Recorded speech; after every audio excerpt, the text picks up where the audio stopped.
আসসালামু আলাইকুম এভরিওয়ান। আপনারা সবাই কেমন আছেন? আশা করি আল্লাহর অশেষ রহমতে খুব ভালো আছেন।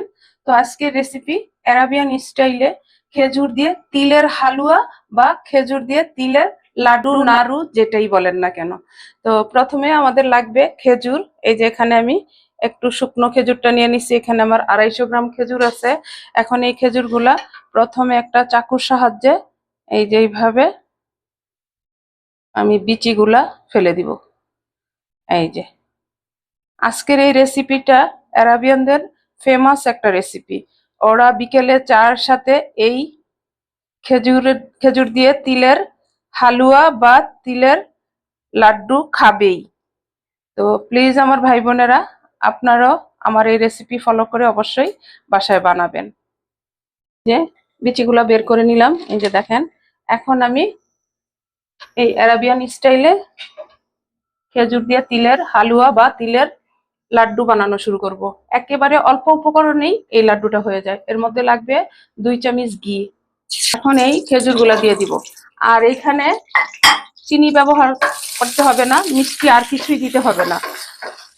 এইভাবে একটু ঘিয়ের মধ্যে ভাজবো প্রথমে। মাশাআল্লাহ, ঘি আর খেজুরের ফ্লেভার এত সুন্দর আসতেছে।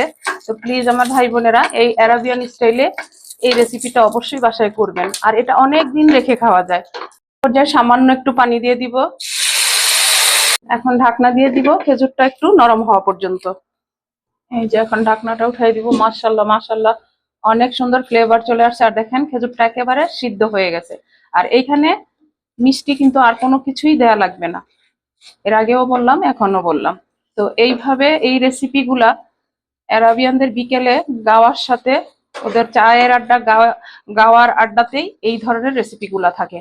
তো আপনারা যদি এই ধরনের রেসিপি দেখতে চান তাহলে আমাকে কমেন্টসে জানাবেন, আমি দেখানোর চেষ্টা করব। ম্যাশ করে নিলাম খেজুরগুলা, একেবারে সহজে কিন্তু হয়ে গেল। এখন এই পর্যায়ে আমি এই যে এখানে 1 কাপ তিল নিয়ে নিছি। এটা আমি ভাজা তিলটাই মার্কেট থেকে নিয়ে আসছি। যদি আপনারা বাসায় বানান কাঁচা তিল হয় তাহলে একটু শুকনো খোলায় ভেজে নিবেন, তাহলে তিলের সেন্টটা অনেক সুন্দর আসবে। আর এখানে আমার 200 গ্রাম তিল আছে। এই যে তিলটা এখন এখানে দিয়ে দিব। আর চুলার আঁচটা এখন লো ফ্লেমে রেখে আমি এই খেজুরের সাথে তিলটাকে মিশিয়ে নিব। একেবারে সহজ আজকের এই রেসিপি, খেজুর দিয়ে তিলের হালুয়া বা তিলের লাড্ডু বা নাড়ু, যে যে নামেই বলেন না কেন। মাশাল্লাহ মাশাল্লাহ, অনেক সুন্দর একটা ফ্লেভার চলে আসছে। এখনই রেডি হয়ে গেল। এখন আমি এটাকে নামাই নিব প্রথমে। এই যে দেখেন, নামানোর জন্য এখানে একটা ট্রের মধ্যে একটা বাটার পেপারে একটু ঘি মাখাই দিছি। এখন এটা আমি এইখানে নামাই দিব। এই গরম অবস্থায় হাত দিতে যাবেন না, এইভাবে পেপারটা দিয়ে একটু মেখে নিবেন। এই যে, আর এটাকে হালুয়া বলার কারণ হলো আরাবিয়ানরা কিন্তু যে কোনো মিষ্টিকে হালুয়া বা হেলো বলে। ওরা কিন্তু আমাদের মতো লাড্ডু নাড্ডু কিছুই বুঝে না। ওরা যে কোনো মিষ্টি জিনিসকেই হালুয়া বলে বা হেলো বলে। এই যে এখন একটু ঠান্ডা হওয়া পর্যন্ত অপেক্ষা করব। দেখেন মাশাল্লাহ, একটু ঠান্ডা করে নিলাম। এখন আমি বানানো শুরু করব। আর এর জন্য এরকম একটা চামিচ নিয়ে নিলাম মেজারিং। এটা দিয়ে নিব যাতে সবগুলা এক সমান হয়।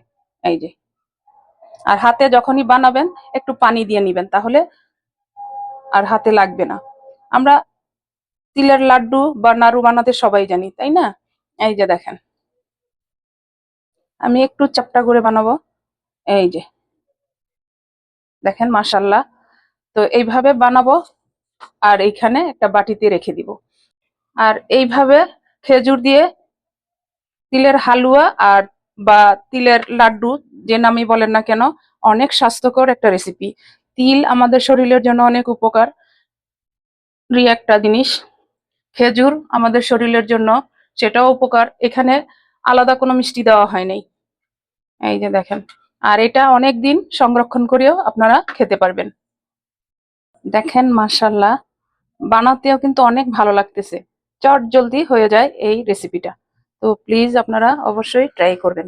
দেখেন, আমরা কিন্তু তিলের নাড়ু বা লাড্ডুটাকে গুড় বা চিনি দিয়ে বানায় খাই, তাই না? তো এখন আপনারা এই ইউনিক খেজুর দিয়ে আরাবিয়ান স্টাইলে তিলের নাড়ু বা লাড্ডু বানায় অবশ্যই ট্রাই করে দেখতে পারেন। আশা করি অনেক ভালো লাগবে, নিরাশ হবেন না।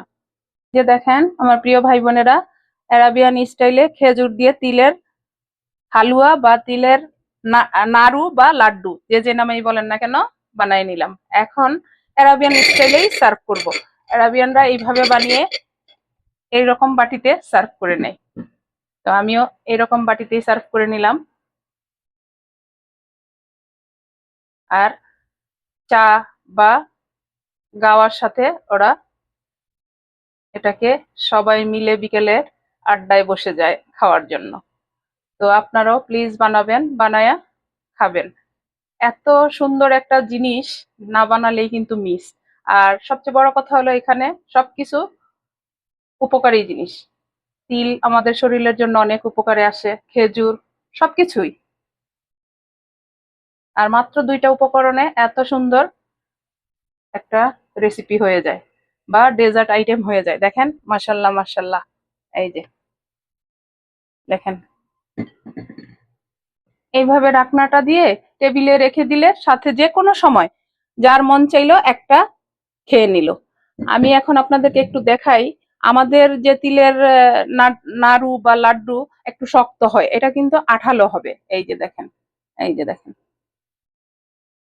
আঠালো হবে, খাইতে কিন্তু অসম্ভব টেস্টি। তো প্লিজ আমার ভাই বোনেরা, অবশ্যই আপনারা বাসায় তৈরি করবেন, খাবেন, খেয়ে আমাকে কমেন্টসে জানাবেন। তো এইখানে আমি ঢাকনাটা দিয়ে দিলাম। তো আজকে এই রেসিপিটা মাত্র 2টা উপকরণ দিয়েই অ্যারাবিয়ান স্টাইলে আমরা বানাই নিতে পারবো, খেজুর দিয়ে তিলের হালুয়া বা লাড্ডু বা নাড়ু। তো যাই হোক, আজকে আমি আপনাদের কাছ থেকে বিদায় নিব। আবার নতুন কোনো রেসিপি নিয়ে আসবো। আল্লাহ হাফেজ।